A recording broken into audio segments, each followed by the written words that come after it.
Baik, saya mulai. Assalamualaikum warahmatullahi wabarakatuh. Salam, Om Swastiastu, Namo Buddhaya, salam kebajikan, rahayu. Pertama-tama, marilah kita panjatkan puja dan puji syukur kehadirat Allah Subhanahu wa Ta'ala, yang mana dengan limpahan nikmat dan hidayahnya sehingga kita dapat menghadiri meet dengan mentor untuk bidang game ini. Kedua kalinya, sholawat serta salam tetap tercurah limpahkan kepada Nabiullah Muhammad SAW, yang mana beliaulah yang membawa kita dari zaman kegelapan menuju ke zaman yang terang benderang. Oke, sebelumnya perkenalkan, saya Ustadzah Kasanah dari Prodi Teknik Informatika angkatan tahun 2020. Di sini saya sebagai moderator dalam meet pertama dengan mentor di bidang game. Oke, sebelumnya saya akan membacakan susunan acara untuk meet kali ini. Acara yang pertama yaitu pembukaan, acara yang kedua penyampaian materi, acara yang ketiga sesi tanya jawab, dan acara yang keempat yaitu penutup. Oke, kita langsung ke acara yang pertama yaitu pembukaan. Untuk membuka acara pada sore hari ini, mari kita berdoa agar dalam meet kali ini kita mendapat ilmu yang berkah dan juga barokah. Berdoa menurut kepercayaan masing-masing, dimulai.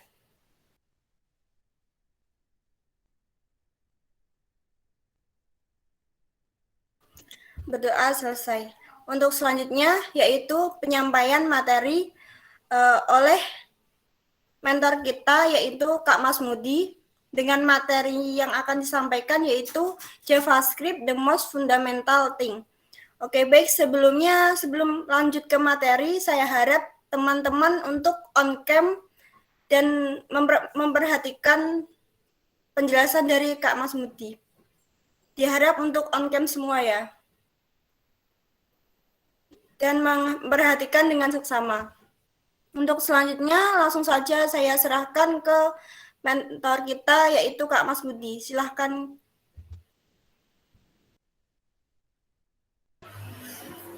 Baik, Assalamualaikum warahmatullahi wabarakatuh. Sebelumnya, teman-teman, apakah suara saya terdengar jelas? Jelas, Kak. Oke. Jelas, Baik, sebelumnya mungkin perkenalan ya. Nama saya Mas Budi, asal dari Bangkalan. Sekarang sedang menempuh kuliah di jurusan Teknik Informatika, Prodi Teknik Informatika, semester 3, angkatan 2020. Oke, jadi pada meet kali ini kita bakal ngebahas tentang JavaScript yang dari dasar terlebih dahulu.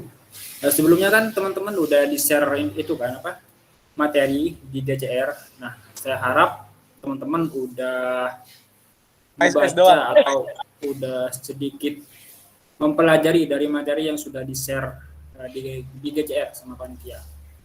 Oke, sebelumnya saya share screen.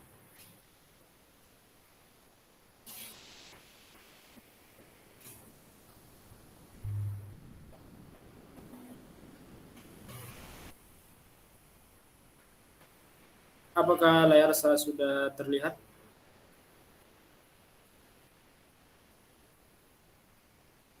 Teman-teman, apakah sudah kelihatan layarnya?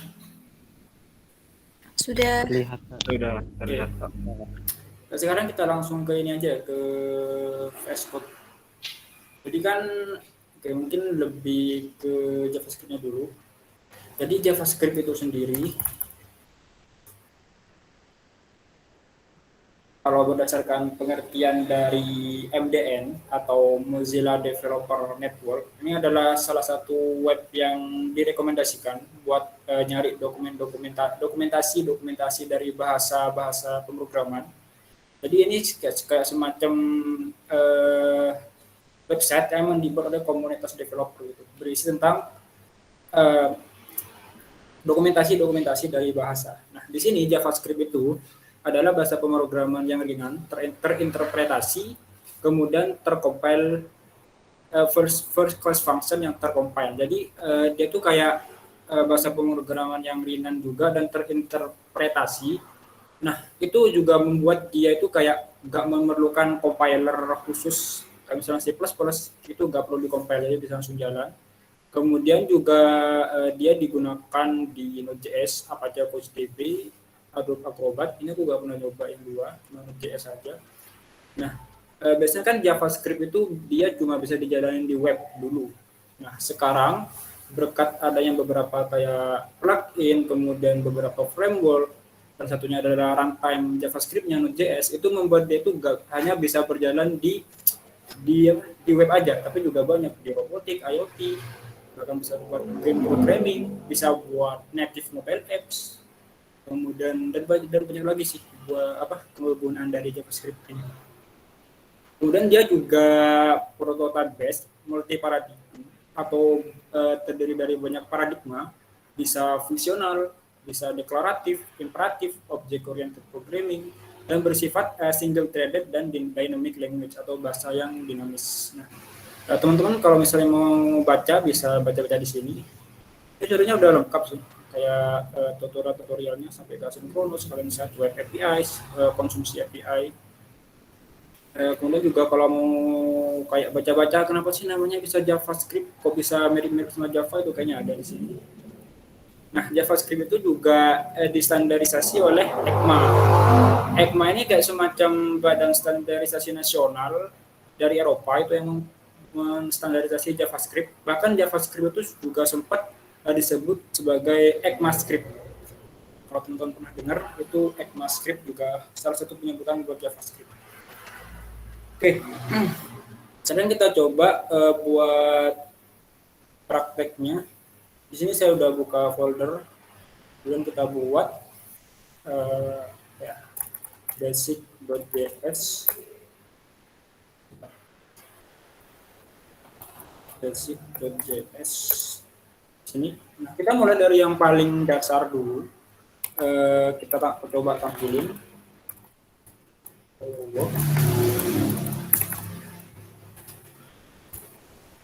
Nah, kalau misalnya teman-teman udah install Node.js, itu nanti bisa dijalanin di sini.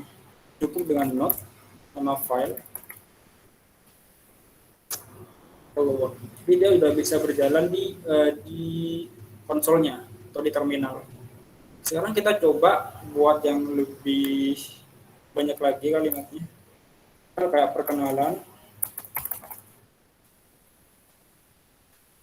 Halo,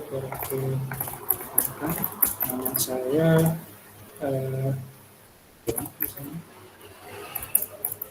dari Prodi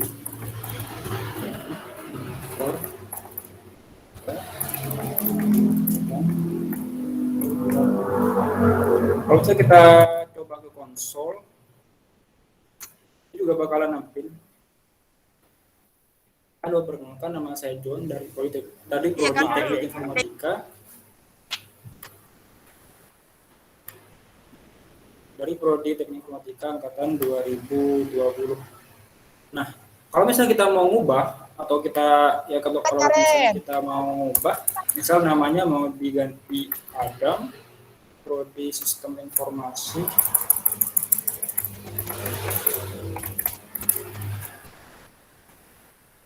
Angkatan 2021 misalnya.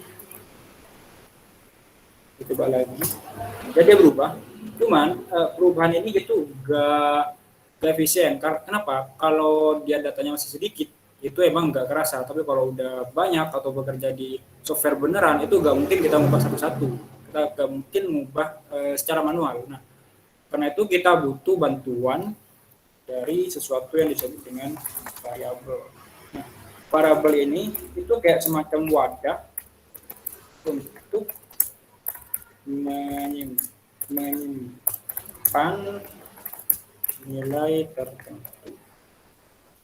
Dan disimpan itu bisa berupa karakter, bisa berupa kalimat, bisa berupa kumpulan data, bisa berupa angka. Nah, sekarang kita coba buat variabel yang paling dasar dulu. Kita menggunakan var, besar var, nama, besar Adam, kemudian var prodi, misalnya sistem informasi. Setelah itu ada var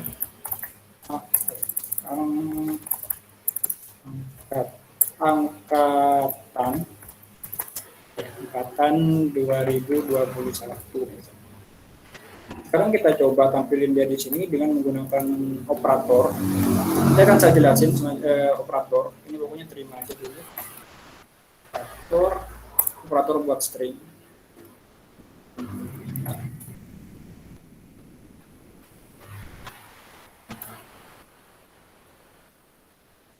Kemudian di sini, nah di sini kita ubah jadi variabel yang udah kita buat, nama, kemudian prodi, setelah itu ada angkatan. Oke, sekarang kita coba run lagi. Jadi dia sama persis dengan apa yang sudah kita buat sebelumnya, tapi dengan cara yang setidaknya lebih efisien gitu. Jadi kalau misalnya kita mau ubah namanya jadi Mi misalnya, dari jurusan apa prodi teknik industri angkatan 2019, kita juga nggak perlu ubah satu-satu. Jadi kita bisa ubah di variabelnya. Kalau misalnya dia banyak, kemudian ke bawah sampai 10 atau 100 baris, kemudian dia menggunakan 3 variabel ini, itu kita nggak perlu ubah satu-satu. Kita cukup ubah variabel, dia terganti sendiri. Nah, selanjutnya itu variabel, itu bukan cuma var, tapi ada juga variabel itu let. Nanti kan saya jelaskan di belakang untuk perbedaannya. Jadi hampir sama sebenarnya kayak var, cuma dia memiliki sifat yang berbeda.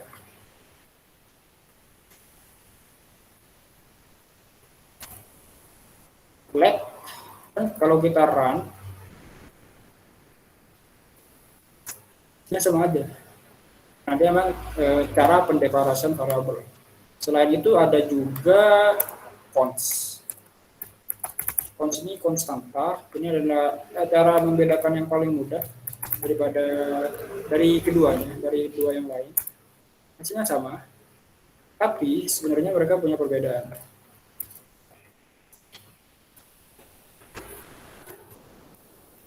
Biar ada gambaran difference, red, green, red,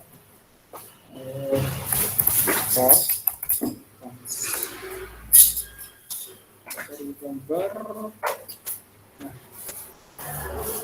jadi perbedaan utama itu bisa dilihat kalau const itu global scope, dia tidak mendukung global scope. Nah, global scope itu kayak, kalau teman-teman tahu scope itu kayak semacam jangkauan. Jadi kalau global scope itu dia yang emang ngejangkau seluruh semua bagian dari teks editor kita. Anggaplah teks editor kita itu global gitu. Nah, kalau misalnya function scope, dia itu berarti cuma di dalam function dan dia nggak bisa mengakses keluar. Kalau block scope itu dia jangkauannya cuma di blok-blok tertentu. Kayak misalnya block if, misalnya block if salah satunya. Kemudian untuk reassign, const let var, kalau const itu dia nggak bisa di reassign, kalau let itu bisa di reassign, kemudian var mereka juga bisa di reassign. Ini kayaknya salah. Oh bisa di reassign, tapi dia tidak bisa di redeclare. Nah, kalau var itu bisa. Nah, untuk lebih jelasnya mungkin bisa saya demonstrasikan. Misal kita punya var, komen dulu, kita var nama saya, kemudian kita konsol nama biasa standar. Kalau misal di sini kita mau bikin di bawah, kita mau bikin dengan nama yang sama, misalnya John, kemudian kita konsol si nama ini, Kalau kita menggunakan var, meskipun kita mereassign dan dengan variabel yang sama, dia tetap nggak error, bahkan dia berubah. Tapi kalau dia menggunakan let,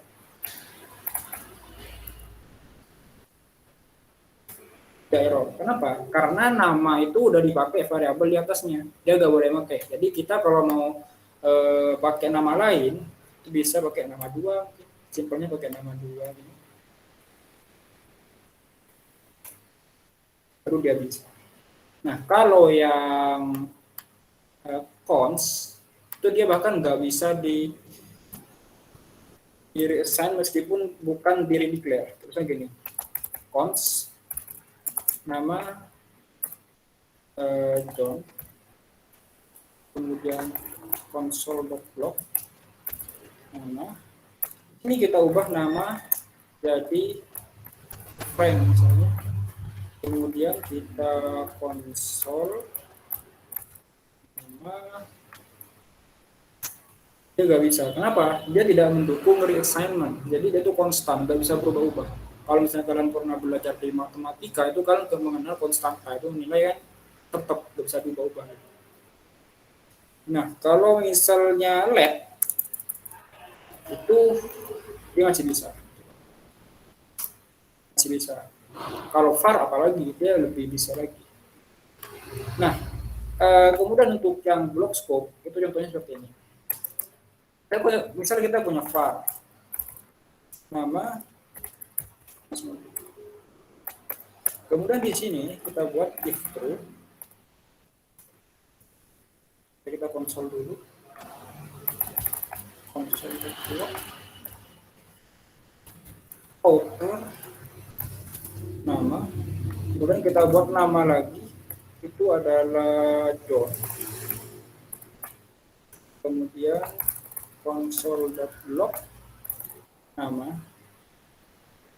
kita buat yang ini tapi var lagi, kemudian kita bisa konsol lagi outer bawah, nah, ini inner. Kalau misalnya kita konsol, maka dia terpengaruh. Jadi apa yang ada di luar di sini itu terpengaruh oleh yang di dalam, karena dia sifatnya tidak block scope. Karena ini kita punya block gitu. Nah, dia tidak block scope, jadi ini itu mempengaruhi yang di luar. Nah, kalau misalnya kita pakai let, karena dia memiliki sifat block scope, dia hanya mengubah nama yang ada di dalam block scope aja. Di dalam block if yang di luar itu gak diubah. Itu sifat dari si block scope. Dan yang pernah aku baca juga dari ECMA scriptnya, mereka tuh nyaranin buat make let sama cons dalam pengembangan aplikasi JavaScript modern, karena sifatnya yang block scope tadi dan juga tidak bisa direassign. Karena kalau misalnya kita udah buat project yang cukup kompleks, yang membutuhkan banyak variabel, dan ternyata kita menggunakan var, kita mendeklarasi banyak variabel yang sama, itu kan nanti kita maunya ke ini, malah ini yang masuk ya. Jadi dia tuh udah tidak disarankan lagi, kecuali emang kalian mau pakai variabel yang emang dibutuhkan satu kali, dan itu mau diglobalkan, itu bisa. Kemudian juga kita mengenal operator. Operator ini banyak jenisnya, ada operator aritmatik, ada logika, ada apa lagi? Matik, logika, operator sign. Kemudian juga ada operator bitwise. Nah, untuk operator logika sendiri, mungkin sebelum ini kita belajar tipe data. Jadi tipe data itu ada yang paling sering. Yang paling sering itu ada string atau huruf. Kemudian ada integer, number yang terdiri dari integer dan float, ini yang paling common, kita bahas yang ini aja. Kemudian ada tipe data lagi itu boolean. Nah, contohnya kalau string itu misal nama, ini adalah data string.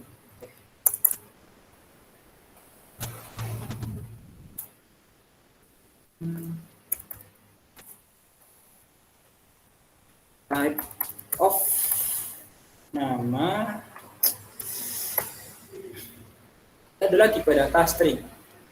Nah, untuk misalnya cons angka, dia misalnya dia isi 12, maka dia tipenya adalah number.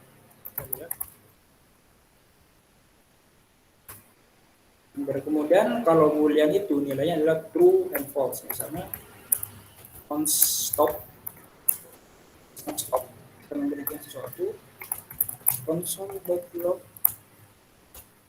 type of stop. Itu adalah tipe data boolean. Oke, sekarang kita akan lanjut ke operator. Gimana cara mengoperasikan tipe data ini? Pertama itu kita pakai operator aritmetik. Ini gampang aja. Kita misalnya punya cons 6 to 10, cons 62 2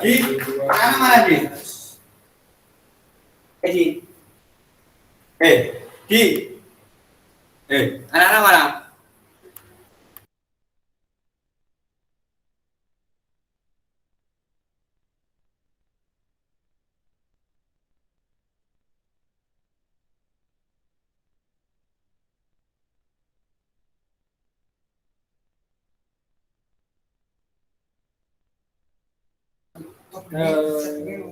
Maaf ya teman-teman, ada gangguan dikit. Kita lanjut. Sekarang kita coba cons hasil dari ini num ditambah dengan num 2 console.log hasil, misalnya hasilnya adalah 22. Kalau misalnya kita buat string, mungkin di bahasa pemrograman lain itu mungkin akan terjadi error. Tapi kalau di JavaScript dia enggak. Jadi penjumlahan antara operator itu kalau misalnya satunya angka, satunya string, maka dia akan dianggap string. Jadi dia ditambahkan secara string gitu. Jadi 10, 12 kayak gini. Akan tetapi kalau misalnya dikurangi, ini hasilnya malah min 2. Jadi kayak kalau ditambah, kedua-duanya bakal di-convert jadi string, kemudian ditambah secara string. Kemudian kalau misalnya dia itu dikurangi, maka dia di-convert tipe datanya menjadi number. Jadi dia dioperasikan layaknya number, meskipun ini string. Jadi ini salah satu keanehan juga dari JavaScript sebenarnya, yang sering banyak muncul di meme. Kemudian juga ada operator selanjutnya, misalnya ini ada 5. Operatornya kayak operator pembagian,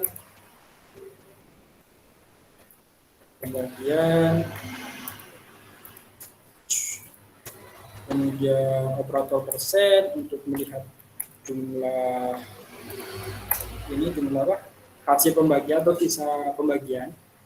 Kemudian selanjutnya itu ada operator logika. Kalau operator assignment itu kayak kita masukin nilai, misal kita deklarasikan ini, kita langsung masukin, itu namanya assignment. Operator assignment. Nah, selanjutnya itu ada operator logika. Ini biasanya digunakan di boolean. Nah, misal gini.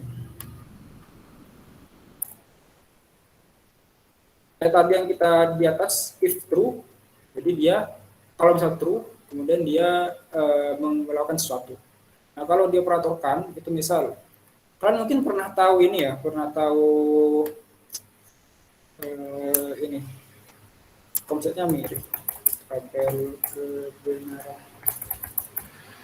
tabel kebenaran di matematik. Jadi kalau misalnya kita punya benar, negasi dari benar itu kan salah. Kemudian kalau benar dan benar berarti dia benar. Kalau benar atau salah dia benar. Kalau benar dan salah itu jadi salah. Benar atau salah udah jadi benar. Jadi kalau ada satu saja yang benar, kalau dia atau berarti dia hasilnya benar. Kalau ada satu saja yang salah, tapi dia di dan seperti ini, maka dia hasilnya adalah salah. Oke. Misal gini, kita punya kondisi satu itu adalah benar, kemudian kondisi 2 itu adalah false. Kemudian kita kontrol deadlock dengan negasi. Kalau di JavaScript, negasi itu adalah menggunakan tanda suku. Jadi dia kebalikan dari kondisi 1. Karena dia true, maka kebalikannya adalah false. Nah, ketika dia dan, kalau dan itu seperti ini simbol. Jadi kayak simbol dan 2 dan kon 2. Karena dia adalah true dan false, maka dia hasilnya adalah false. Kenapa? Karena ada satu saja yang false. Kalau dia dan, maka dia adalah false. Ini cukup penting, jadi nanti bakalan sering banget pakai operator ini. Terutama buat nentuin keadaan tertentu. Ini biasanya kebanyakan paling sering dipakai. Selain aritmetik. Terus kalau or, dia ada satu saja yang benar, maka dia adalah benar. Contoh kecil.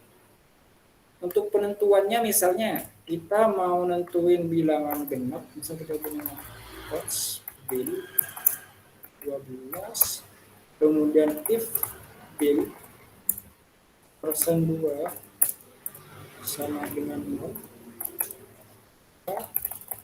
console deadlock bilangan.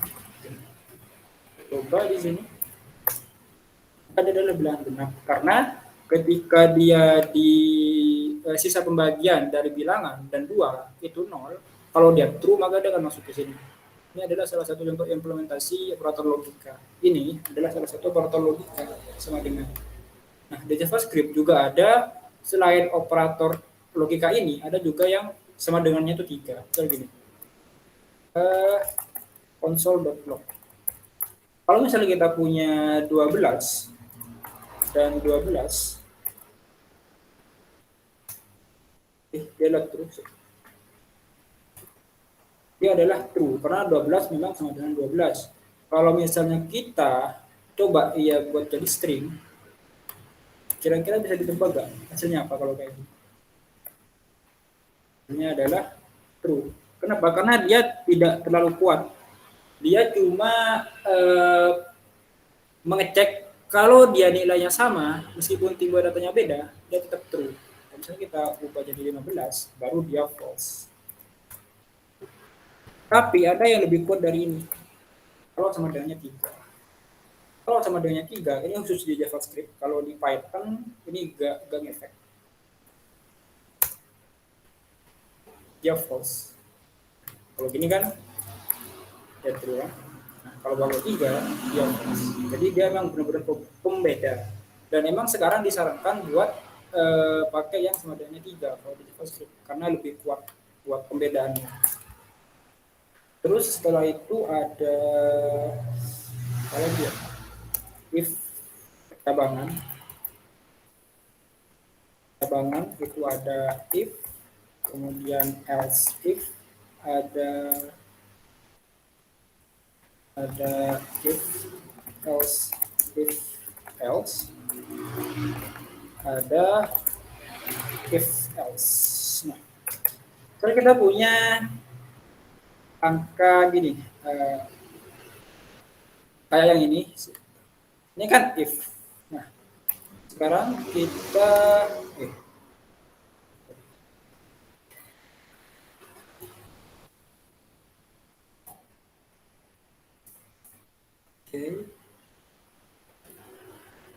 kita coba buka bilangan genap. Kalau misalnya kita ganti jadi 13, dia adalah tidak menampilkan karena memang kita nggak bikin kondisi lain kalau ini nggak terpenuhi. Sekarang kita bikin kondisi lain, ganjil biar simpel, dia ganjil.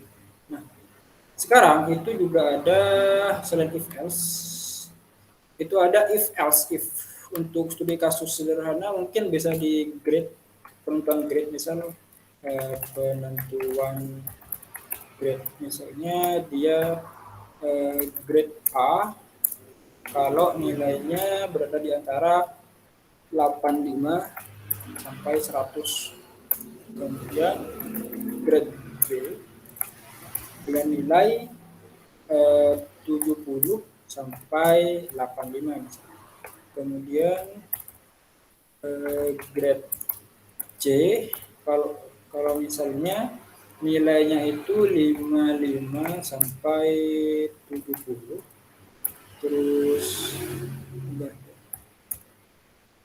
grade D untuk nilai yang 40 sampai 55. Kemudian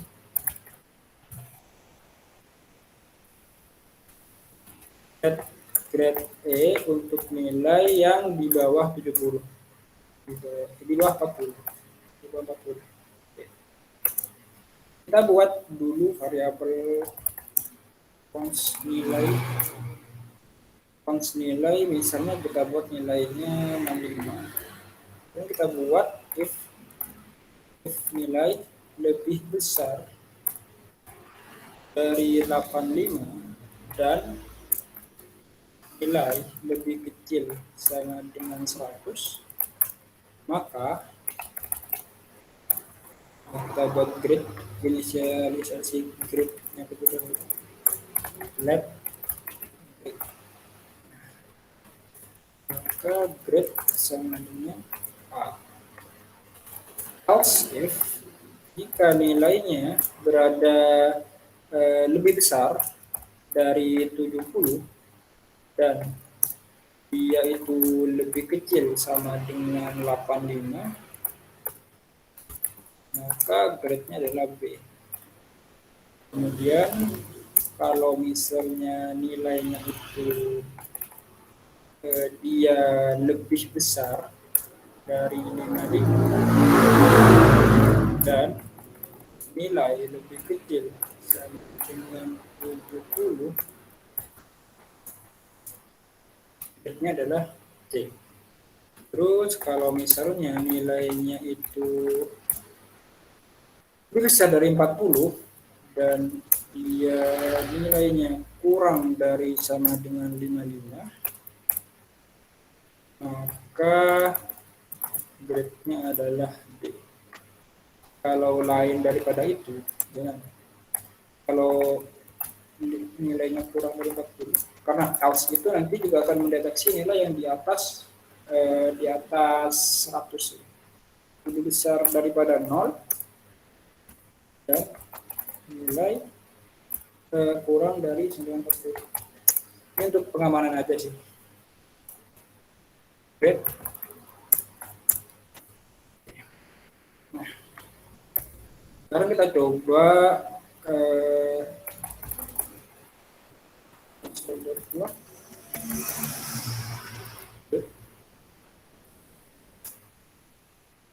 karena nilainya 55 dan maksud saya 65. Nah, 65 itu adalah nilai yang berada di antara 55 dan 70. Kalau misalnya nilainya itu 79, misal saya buka jadi 79, maka dia adalah B. Oke, ini adalah salah satu contoh yang if else. Nah, juga ada yang disebut dengan nested if atau percabangan sarang. Jadi misal gini, kita punya cons 6 10. Misalnya kita mau cek if 6 itu lebih kecil dari 5, kemudian if 6 persen 2 sama dengan 0, maka console.log bilangan lebih besar dari 5 dan 6. Oke, ini akan tereksekusi. Jadi yang tereksekusi adalah ini yang ada di dalam percobaan bersara. Nah, di sini sendiri karena kita menggunakan Node.js, maka cara inputnya agak sedikit rumit karena kita harus menggunakan read line mendapatkan input dari user. Kalau kalian pakai Python mungkin kalau mau dapat input dari sini itu tinggal pakai input A gitu. Kalau pakai JavaScript karena dia memang bukan secara apa ya? Jadi bukan secara umum, dia itu bukan bahasa pemrograman berbasis CLI seperti ini, dan dia menggunakan Node.js sebagai runtime-nya buat dijalanin di sini. Jadi kita harus menggunakan Node.js tersebut buat dapat input. Caranya kita harus menggunakan read line. Nah, read line ini console.log dia ada apa aja. Dan ini adalah fungsi buat baca inputan dari user. Nah, sekarang yang akan kita pakai adalah create interface untuk mendapatkan inputan dari user. Kita buat interface-nya. Dia memiliki masukan berupa objek. Teman-teman terima aja dulu buat yang ini. Kita belum belajar tapi gak apa-apa. Process.stdin. Kemudian outputnya adalah proses.stdin. Kalau kita mau ngambil dia, kita pakai line dot question, masukkan angka misalnya, kemudian kita terima angkanya, kita proses if angka persen 2 sama dengan 0, maka console.log angka genap. Oke, kita coba masukkan angka misalnya 12, maka dia akan angka genap, deteksi angka genap seperti ini. Kalau misalnya kita masukin else untuk pengecualiannya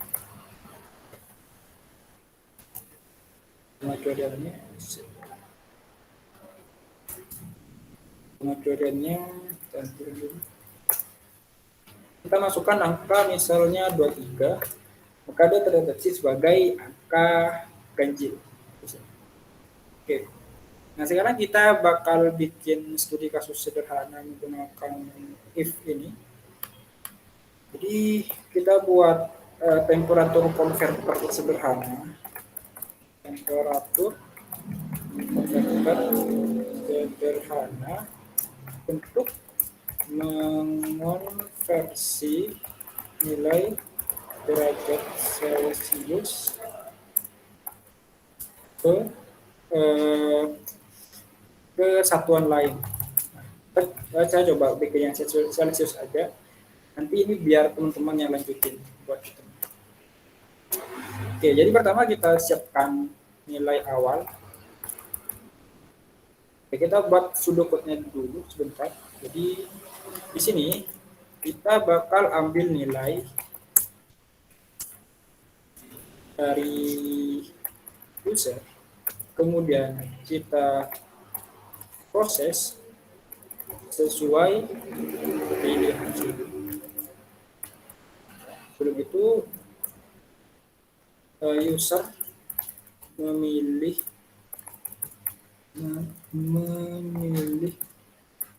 suhu. Terus setelah diproses kita akan tampilkan hasil. Pertama kita buat variabel yang dibutuhkan. Ini kan kita mau dapat nilai awal dan kita mau proses nilai awal, kemudian pilihan user. Ya choice, kita buat variabel choice. Nah setelah itu kita buat result. Biar inputs biar konsisten. Oke, pertama kita inputan dari user, kita bikin readline dot question,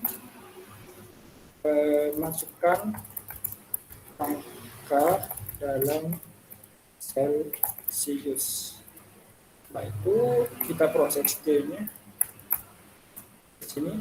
Kemudian kita minta user buat masukin nilai lain misalnya. User silakan pilih salah satu suhunya. Pilih salah satu suhu.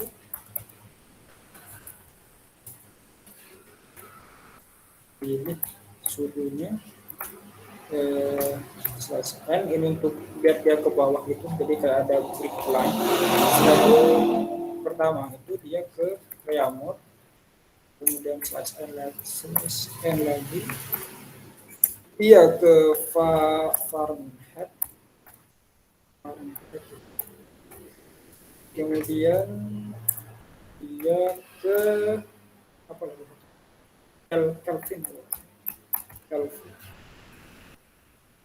Kelvin. Nah sekarang kita coba aja dulu.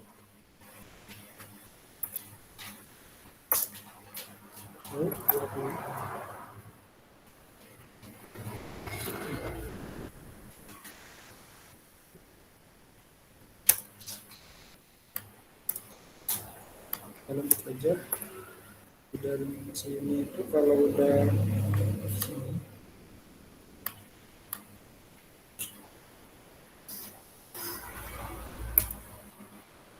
ya dia tadi nggak ditambahin voice. Sekarang choice-nya adalah if, kita pakai yang tadi udah kita pelajari, if choice itu sama dengan 1, suhu. Jika choice sama dengan 1 berarti dia milih buat ngekonversi ke reamort, berarti kita akan proses hasil itu sama dengan berapa ya kalau ini 5/4 terus 5/4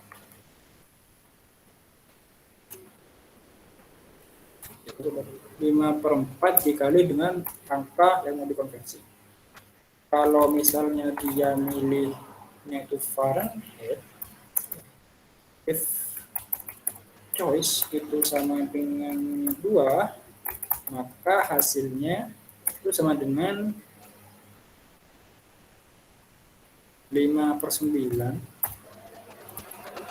itu dikali dengan J plus 32 C. Satu telarun terus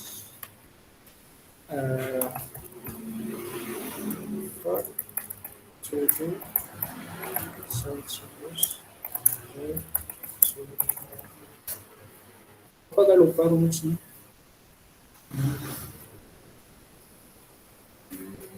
Jadi dari Celsius ke reamort itu 4/5. 4/5.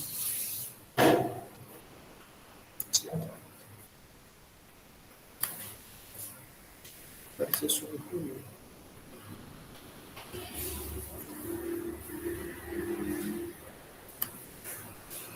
Kita butuh rumus. Nah, rumus konversi suhu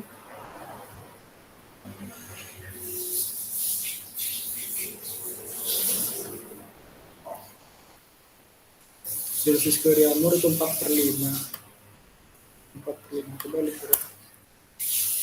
4/5. Kemudian kalau Fahrenheit, Celsius ke Fahrenheit itu 9/5 C plus 32. 9/5 C plus 32. Kalau misalnya hasilnya itu adalah 3, yang user pilih itu sama dengan 3, maka hasil itu sama dengan C plus 2/3.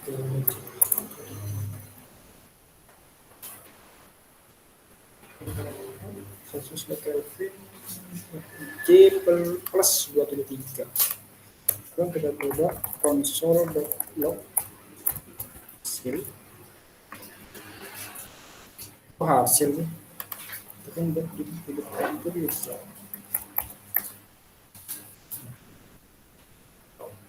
Voice. Oke,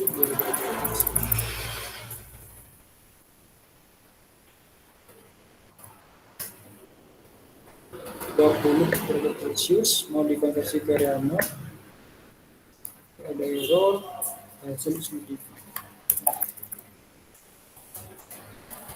Oke, maaf ada sedikit error. Kita coba 20 derajat Celcius ke Reaumur 16 kita convert Celsius to Reaumur.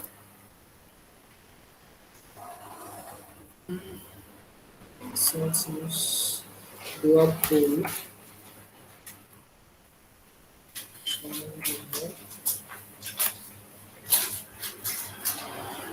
ya 16 ya. Oh ya 16, jadi benar 20 derajat Celcius itu sama dengan 16 derajat Reaumur. Jadi ini adalah salah satu contoh studi kasus sederhana, kemudian di atas juga udah. Jadi untuk dasar-dasar JavaScript kita cuma sampai sini aja untuk pertemuan kali ini. Mungkin teman-teman yang ingin bertanya dipersilahkan.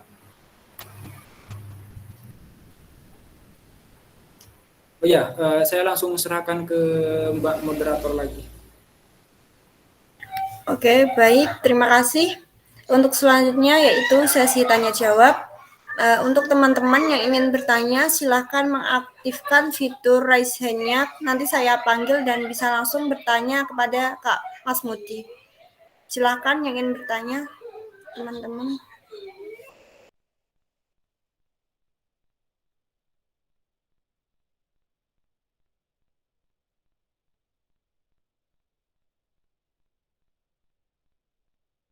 Oke, di sini udah ada yang raise hand yaitu Nur Syamsi Maulidi. Silahkan langsung on mic dan juga on cam.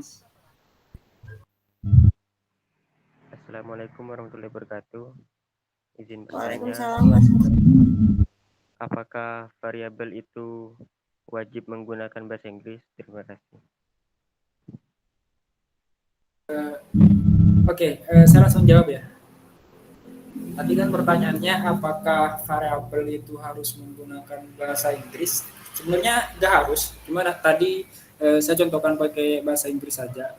Jadi inti dari variabel ya, saya lupa agak ngasih tahu ini. Bentar, saya searching lagi ya. Penamaan variabel, ya lupa. Sebenarnya ada beberapa aturan dalam penamaan variabel. Oke. Nah, jadi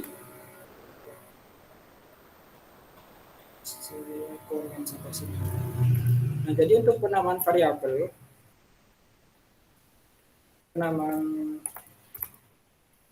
di JavaScript itu selain dia harus menggunakan pendeklarasian, menggunakan var, kemudian quotes atau let, dia harus wajib pakai salah satu ini. Kalau tidak, maka dia akan dianggap tidak terdeklarasi. Kita lihat nama, kita langsung nama yang di. Kalau kita mau kontrol log, dia pasti error. konsol gitu. Konsol.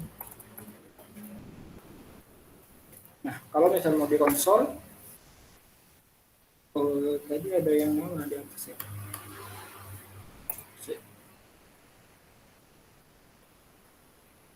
Bentar.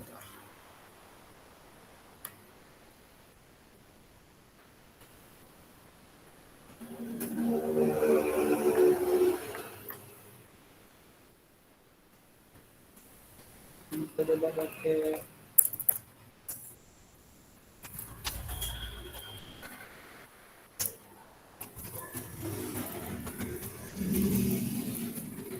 untuk aturan variabel.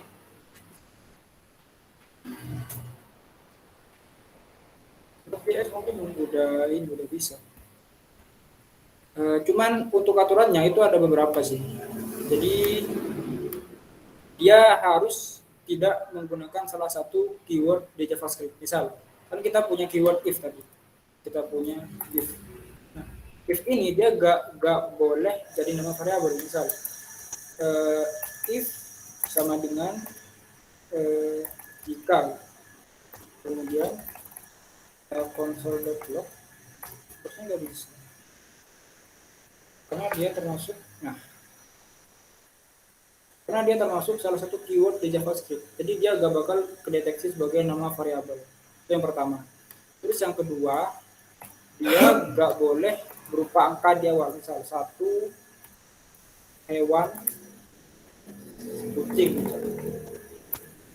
Kemudian console.log 1 hewan. Itu udah ada peringatan di atas. Kalau kita nekat mau jalanin, terus di error, invalid token, karena di bagian depan itu gak boleh ada angka gitu. Nah, juga variabel itu gak boleh ada spasi seperti gini, nama hewan, tapi console.log nama hewan, dia gak bakal bisa. Kenapa? Karena ya expected, unexpected identifier. Karena kalau misal ada kayak gini, dia dideteksi sebagai dua elemen berbeda. Jadi kalau misal kita mau pakai nama variabel yang dua kata, itu ada beberapa cara. Bisa pakai underscore dan bisa, dan juga bisa pakai salah satu jenis gaya penamaan variabel. Ada camel case, itu kayak gini kalau camel case. Jadi kalau camel case, dia akan diawali dengan huruf depan di kata paling awal, tapi per katanya dia diawali dengan huruf besar. Begini. Itu salah satu gaya penamaan variabel. Dan biasanya di JavaScript itu paling sering kayak gini. Di nama function juga kayak gini, kayak tadi yang aku buat get interface.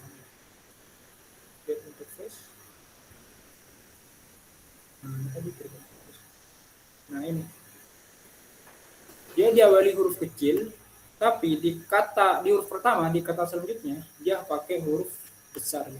Kalau kita pakai huruf kecil di sini, dia beda. Dia gak bakal mendeteksi karena sifat JavaScript itu juga termasuk apa namanya kalau buat pembedaan gitu. Pokoknya dia tuh sangat peka terhadap setiap huruf. Jadi nama hewan seperti ini itu beda sama nama hewan seperti ini. Kalau kita console.log nama hewan, maka hasilnya adalah beda dan dia gak error. Gitu. Oh ya, aku lupa. Nah, jadi di JavaScript sekarang itu kalau misalnya kita gak ngedeklarasiin var atau cons atau let, maka JavaScript-nya akan nganggap dia sebagai variabel global. Artinya dia termasuk var. Segini. Nama.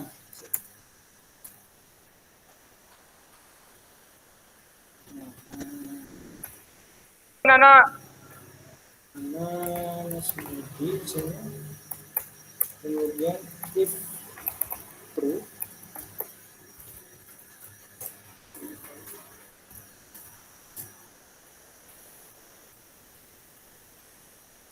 kita coba lihat apakah dia mendukung block scope atau tidak. Tapi setauku dia langsung di-convert jadi var kalau tanpa pendeklarasian.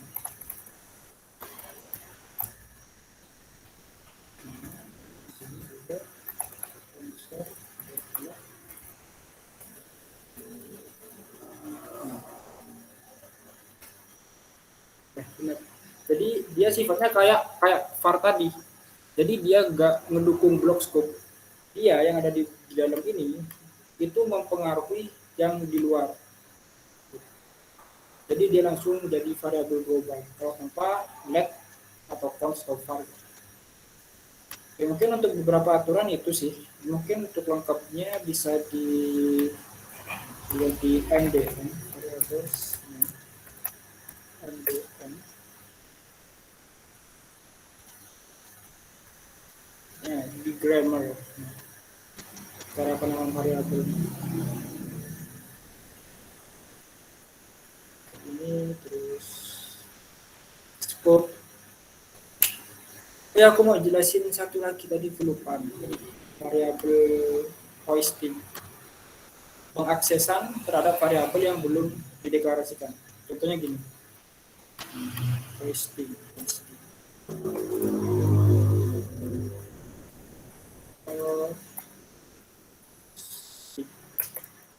Kita punya nama.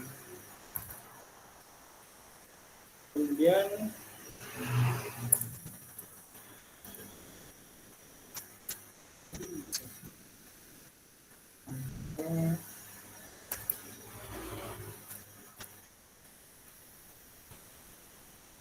angka 12, kemudian console.log angka, kemudian di sini kita deklarasikan angkanya.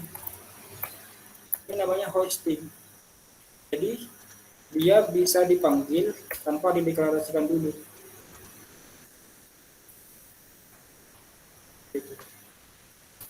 Kalau let dia nggak bisa mendukung ini. Dia harus dideklarasikan dulu, baru dipanggil. Begini. Cannot access angka before initialization. Harus diinisialisasi dulu. Kalau misalnya dia ditaruh di atas, artinya kan dia udah dideklarasikan dulu. Atau diinisialisasi. Kemudian dipanggil, baru dia bisa. Itu salah satu konsep. Namanya hoisting. Oke, apakah sudah cukup menjawab atau mungkin ada pertanyaan lain?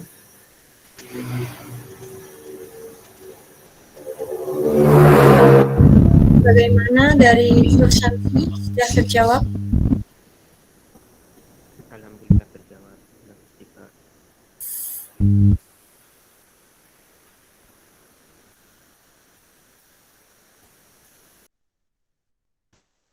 Jika ada tanggapan mungkin sudah terjawab. Oke, selanjutnya ya. Oke, untuk selanjutnya siapa lagi? Silakan raise hand untuk bertanya. Tadi sepertinya ada yang raise hand. Oke.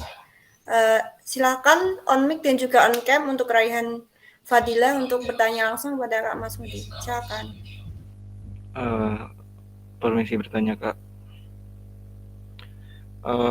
Kemarin kan di classroom ada materi dan yang kakak jelasin tadi sintaksnya itu berbeda dengan yang di materi, kayak sintaks input itu berbeda dengan materi. Kalau yang di materi kan prom kalau nggak salah Kak, itu apakah beda? Makasih Kak. Untuk inputan sendiri emang JavaScript itu kan bahasanya kan universal gitu. Nah, untuk penggunaan untuk yang di modul itu adalah yang paling umum. Karena JavaScript itu paling umum digunakan di web, jadi di contohnya juga di web. Nah, dia itu memang menggunakan prompt. Jadi kayak inputan di atas itu kan, kayak muncul pop up kemudian kita nginputin. Itu kalau dijalanin di web. Nah, karena kita mau ngejalanin dia bukan di web, kita mau melihat behavior lain atau perilaku lain dari JavaScript, di mana dia bisa dijalanin di luar dari web. Nah, makanya kita pakai edit line. Itu menggunakan punyanya Node.js. Nah, seperti itu. Sebenarnya sama aja sih, cuma beda tempat penggunaan. Kalau misalnya kalian mau pakai di sini, di konsol, itu kalian bisa pakai edit line. Kalau pakai prompt juga gak apa-apa. Tapi kalau mau dipakai di konsol, prompt itu gak bisa jalan. Kecuali kalian pakai prompt yang namanya prompt sync. Prompt sync itu kayak gini, cuma aku belum nyoba untuk ini prompt sync dan prompt sync Node.js. Jadi sama kayak prompt di situ, prompt di mana? Di web, cuman dia nanti jalan di sini. Jalan di sini, bukan di web. Kalau kita pakai prompt kayak yang di contoh, misal const inputan nah, setahu ini nggak bakalan jalan.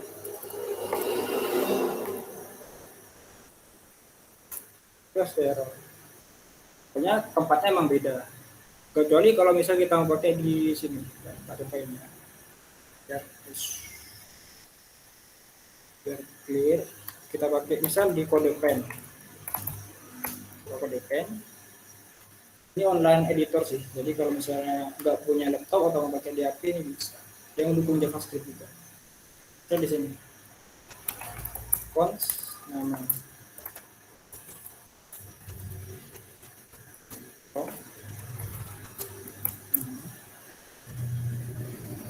Nah, kayak gini kan. Kalau kita mau pakai nama juga sih. Nama negara berapa?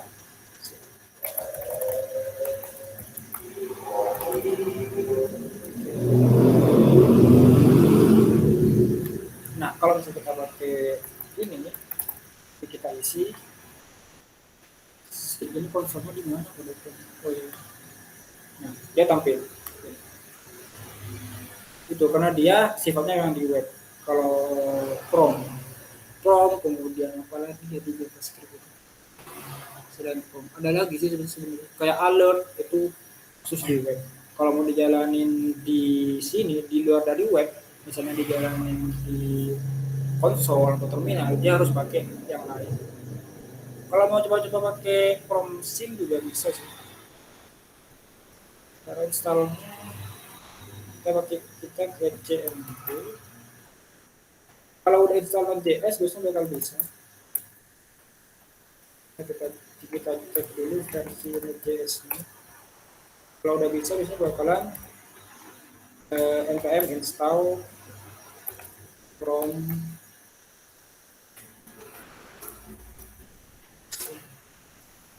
jadi tinggal npm install kayak gini. Nah, dia bakal install. Aku udah install sudah from sync, cuma belum nyoba. Jadi seperti itu. Sama-sama input, cuma beda tempat digunakan, gitu aja sih. Apakah sudah menjawab atau mungkin ada pertanyaan lain? Sudah, Kak. Makasih.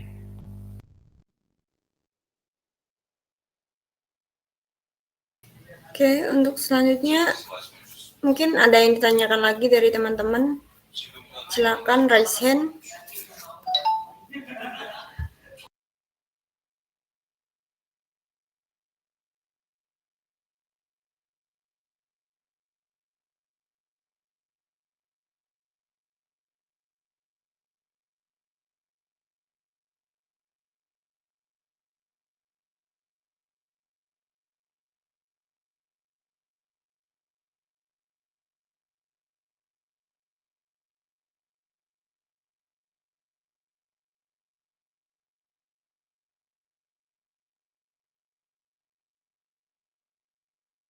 Ayo teman-teman bisa bertanya dan menggali ilmu yang dari Kak Mas Mudi.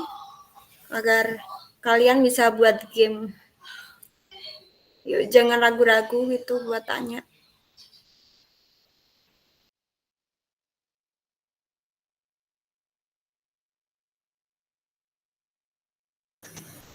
Untuk source code, oke, nanti tak kirim juga.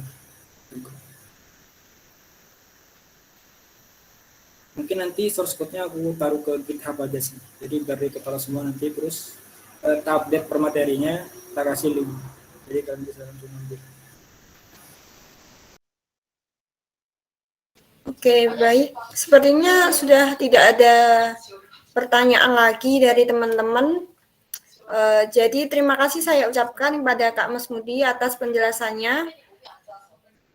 Untuk selanjutnya kita masuk ke acara keempat, yaitu penutupan. Sebelum acara ini ditutup, saya mengingatkan bahwa teman-teman untuk absen di Google Form yang udah di-share di chat room. Oke, di sini langsung saja kita ke sesi dokumentasi. Teman-teman diharapkan untuk on cam semuanya untuk kita dokumentasi. Ayo on cam semua. Ayo yang belum on cam yuk. Ayo on cam, ditunggu loh.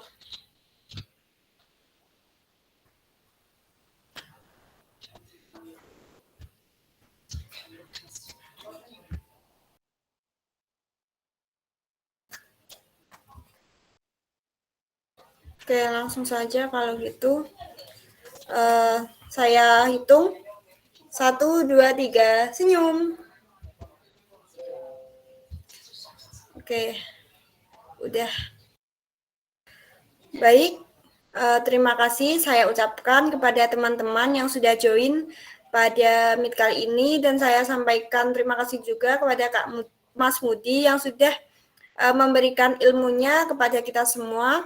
Sebelumnya saya minta maaf apabila ada salah kata atau perbuatan. Kurang lebihnya saya mohon maaf. Wassalamualaikum warahmatullahi wabarakatuh. Waalaikumsalam warahmatullahi wabarakatuh.